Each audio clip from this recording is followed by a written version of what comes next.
Illegal entry বা ওভারস্টের কারণে আটকভুক্ত ব্যক্তিদের আবেদন করার সুযোগ নেই।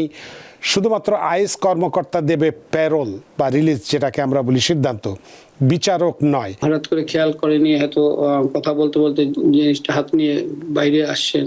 সুতরাং বি কেয়ারফুল, একটু কনসিয়াস হবেন যখনই কোনো দোকানে যাবেন, যেন কোনো খেয়াল করবেন যে কোনোভাবেই যেন আপনাকে পুলিশের সংস্পর্শে না আসেন। 183,000 ব্যক্তির মধ্যে আগে যেখানে মাত্র 24,000 ব্যক্তিকে আপনার এই জিপিএস মনিটর দেওয়া হয়েছিল, কিন্তু এখনকার এই নির্দেশনায় প্রাথমিকভাবে যদি দেখা যাচ্ছে যে শুধুমাত্র প্রেগন্যান্ট মহিলা ছাড়া সবাইকেই এই মনিটর পড়তে বলা হয়েছে। এখন প্রশ্ন উঠেছে যে আইস তাদেরকে ম্যান্ডেটরি ডিটেনশনের আন্ডারে ফেলেছেন। তারা বলছেন যে সেকশন 235 সেকশন, যেটা আইএনের, তার আন্ডারে তাদেরকে।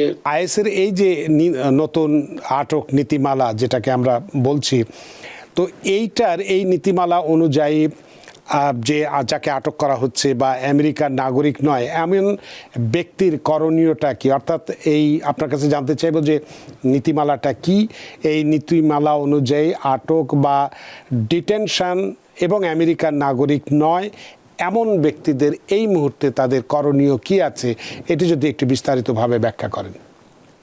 ধন্যবাদ। খুব ডিসঅ্যাপয়েন্টিং এটা ডেভেলপমেন্ট এক ধরনের, যে এরা বলছেন এখন যে আইস যে তাদেরকে ডিটেনশনে নেওয়া যেতে পারে, যারা এদেশে 10 বছর 20 বছর ধরে আছেন তাদেরকে নিতে পারেন। তার কারণে তাদের যদি মনে হয় যে তাকে এদেশে ভায়োলেট করে কখনো ঢুকছেন, যেমন আপনার যারা বিরাট অংশে যারা বর্ডার দিয়ে এসছেন তারা ইন্সপেক্টেড হননি, সুতরাং ইন্সপেকশন ছাড়া যারা ঢুকছেন তাদের বক্তব্য হলো যে তাদেরকে এখন ডিটেনশনে নেওয়া সম্ভব, এবং এর ভিত্তিতে তারা অনেককে অ্যাপ্রিহেন্ড করছেন, ডিটেনশনে নিচ্ছেন। কিন্তু কিছুদিন আগে ওয়াশিংটন স্টেটে ফেডারেল কোর্ট কিন্তু একটা জাজমেন্ট রায় দিয়েছে যে এটা সম্ভব না। তার কারণ হলো যে যারা অলরেডি ঢুকেছেন এবং পরবর্তীতে অ্যাসাইলাম করেছেন, তাদের ক্ষেত্রে ম্যান্ডেটরি না ডিটেনশন। কিন্তু এখন প্রশ্ন উঠেছে যে আইস তাদেরকে ম্যান্ডেটরি ডিটেনশনের আন্ডারে ফেলেছেন। তারা বলছেন যে সেকশন 235 সেকশন, যেটা আইএনের, তার আন্ডারে তাদেরকে আইস তাদেরকে ডিটেনশন নিতে পারেন। কিন্তু 235 যাদের জন্য প্রযোজ্য তাদের মধ্যে যারা অলরেডি এদেশে এসছেন এবং এদেশে থাকছেন তাদের জন্য সেভাবে প্রযোজ্য না।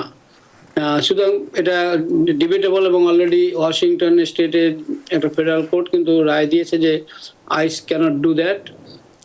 কারণ হলো আপনার 236 কিন্তু বলা আছে সেকশন, যে কাদেরকে, যে এই যারা অলরেডি এদেশে আছে কিন্তু ইনস্পেক্টেড হননি বা ইনএডমিসিবল ছিলেন কিন্তু পরবর্তীতে এখানে ঢুকেছেন এবং পরবর্তীতে করেছেন, তাদেরকে ম্যান্ডেটরি ডিটেনশন নেওয়া, তাদের জন্য আলাদাভাবে তাদের যদি কোনো ক্রাইম থাকে, ক্রিমিনাল অ্যাক্ট থাকে, যেমন রাইলি অ্যাক্ট অনুসারে যদি থাকে, তাহলে তাদেরকে কিন্তু ডিটেনশনে নেওয়া যায়, কিন্তু সেটা ম্যান্ডেটরি ডিটেনশন না। শুধুমাত্র স্পেসিফিক যদি কোনো কেস থেকে থাকে, যেমন যদি কোনো কারো নন সিটিজেন যার পার্মানেন্ট রেসিডেন্সি অথবা সিটিজেনশিপ নেই, বার্গলারির মতো বার্গলারি অথবা শপলিফটিং, যেটা মানে আমরা বলি যেটাকে যে স্টিলিং থিংস, রাইট, লার্সেনি, সেই কারণে কিন্তু তাদেরকে আরো বড় যারা আপনার বড় ক্রাইমের জন্য আছে এদেরকে কিন্তু সরাসরি ডিটেনশনে নেওয়া যায়। সুতরাং এটা ডিবেটেড। কাজে আমি যেটা বলবো যে এটা যে ডেভেলপমেন্ট এই মুহূর্তে আছে সেই ডেভেলপমেন্টে কিন্তু বিরাট অংশ মানুষই পড়বে যে তাদেরকে ডিটেনশন নেওয়ার মতো আইসের রয়ে গেছে, তা আইস দাবি করছে। সুতরাং একদিকে যেমন ভয় পাওয়ার কিছু নেই, কিন্তু সাবধানতা অবলম্বন করতে হবে যেন কোনোভাবেই আপনার কোনো কিছু যুক্ত না হয়, যে ছোটখাটো যেগুলো শপলিফটিং, যে অনেক সময় আমরা ভুলবশত, আমি জানি যে অনেকেই, আমি বিভিন্ন আমাদের ক্লায়েন্টকে আমি রিপ্রেজেন্ট করেছি, যারা হঠাৎ করে খেয়াল করেনি, হয়তো কথা বলতে বলতে জিনিসটা হাত নিয়ে বাইরে আসছেন। সুতরাং বি কেয়ারফুল, একটু কনসিয়াস হবেন যখনই কোনো দোকানে যাবেন, যেন কোনো খেয়াল করবেন যে কোনোভাবেই যেন আপনাকে পুলিশের সংস্পর্শে না আসেন। Otherwise I do not see that it is happening that way, কারণ এখানে 11-12 মিলিয়ন আপনার নন সিটিজেন রয়ে গেছে। আর যে বিগ বিউটিফুল বিলে যদি সমস্ত যে বরাদ্দ আছে সেটা যদি হয়ও মাত্র 100,000 লোকের জন্য ডিটেনশনে জায়গা হবে, সুতরাং it could be a big challenge for the administration to pick up all these people. সুতরাং be careful, don't get panicked. এক্ষেত্রে যেটা আমরা বলতে চাচ্ছিলাম যে আইএসের এই নতুন নীতিমালার ক্ষেত্রে আমরা যেটা দেখেছি যে 7ই জুলাই চলতি মাসে 2025-এর একটা মেমো অনুযায়ী যেসব অবৈধ প্রবেশকারী যারা এখানে অনুপ্রবেশ করেছে কোনো আদালতে বন্ড হিয়ারিংয়ের জন্য আবেদন করতে পারবে না এমনটি বলা, অর্থাৎ ইললিগ্যাল এন্ট্রি বা ওভারস্টের কারণে আটকভুক্ত ব্যক্তিদের আবেদন করার সুযোগ নেই। শুধুমাত্র আইএস কর্মকর্তা দেবে প্যারোল বা রিলিজ, যেটাকে আমরা বলি সিদ্ধান্ত, বিচারক নয়। তো এই যে পরিবর্তনটির যে ব্যাপক এটার কতটুকু যৌক্তিক বা ডিউ প্রসেসকে কি হ্রাস করছে না? এক্ষেত্রে একজন আইনজীবী হিসেবে আপনার কি মনে হয়?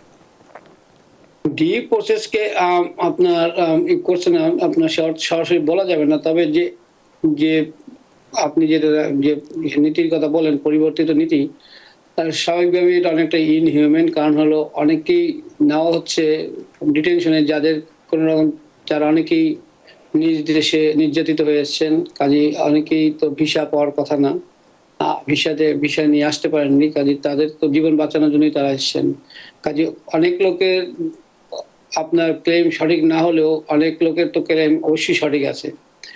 সুতরাং আপনার 2-1 জনের জন্য অন্য যাদের সঠিক ক্লেম আছে, যারা প্রমাণ করতে পারবে, তাদেরকে ডিটেনশনে নেওয়া আর একটা ইনহিউম্যান ট্রিটমেন্ট আমি বলবো। মানবাধিকার হিসেবে সেটা অনেকটাই মানবাধিকারের লঙ্ঘন, যদিও আইনগতভাবে অনেকটাই ব্রড পাওয়ার দেওয়া আছে আইসের কাছে, সেটা তারা এটা করতে পারেন, কিন্তু ইট ইজ অলরেডি ডিবেটেড। সমস্ত কোর্ট, ইমিগ্রেশনের সমস্ত কোর্ট কিন্তু এই ডিরেক্টিভে মানছে না। অনেক জায়গায় কিন্তু এখনো বন্ড হিয়ারিং হচ্ছে, অনেকে জাজ বন্ড দিচ্ছেন, কিন্তু তাদের সংখ্যা খুব কম, এবং ম্যাক্সিমাম জাজ এখন যেটা বলছেন যে তাদের কোনো ক্ষমতা নেই বন্ড দেওয়া। স্বাভাবিকভাবে যদি আপনি যে জিজ্ঞেস করলেন যে অ্যাজ এ লয়ার আমি কি বলবো, আমি বলতে চাই যে কোর্টের ক্ষমতা যখনই খর্ব করা হয় তখনই কিন্তু এক ধরনের আমরা বলি যে অথরিটেরিয়ান স্টাইল শুরু হয়ে যায়। কারণ কোর্টের ডিসিশন মেকিং পাওয়ার থাকা উচিত বেশি, কিন্তু আইস যেটা এখন করছে, আশা করি they will come to change, যে সমস্ত লোকের জন্য, সমস্ত মানুষের জন্য এই প্যানিক অবস্থা ক্রিয়েট করার কোনো মানে হয় না। সুতরাং তাদেরকে একটা নির্দিষ্ট পলিসি বলা উচিত যে যেসব লোক যারা এখানে বৈধভাবে আসেননি, মানে ভিসা নিয়ে আসেননি, তাদেরকে যদি তারা কোনো ক্রাইমের সাথে জড়িত না থাকে, they are not going to look for them. কিন্তু এইরকম কোনো বক্তব্য না থাকার কারণে কিন্তু প্যানিকটা সৃষ্টি হচ্ছে যে এনিওয়ান ক্যান বি ভিকটিম, সেটাই একটা প্রবলেম।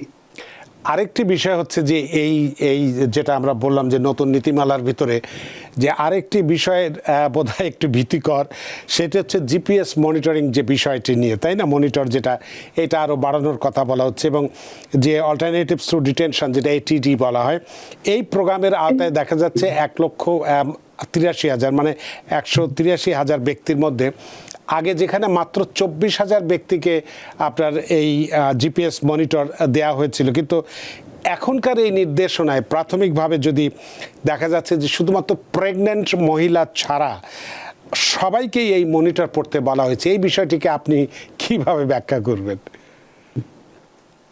প্রথমত হলো এই ব্যাখ্যার তো কোনো এটা তো বাস্তবতা যে তারা করছেন, এটা করছেন, এটা তারাই দিতে পারবেন কেন করছেন। কারণ হলো যারা কিনা একটা কোর্টের আওতায় এসছে, তাদের ফ্লাইট রিস্ক কেন থাকবে আই ডোন্ট নো।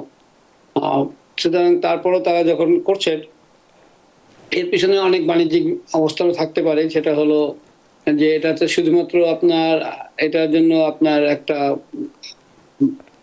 আমরা যেটা বলি প্রাইভেট কোনো কোম্পানি এটা কোনো বরাদ পাচ্ছে, যাকে বলি আমরা টেন্ডার পাচ্ছে। সুতরাং আমাদের এখানকার প্রিজন সিস্টেম আপনারা জানেন যে এগুলো আপনার পুরোপুরি প্রাইভেটাইজড, রাইট?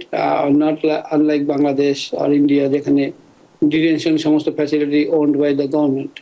এখানে কিন্তু detention facility many times they owned by private people two.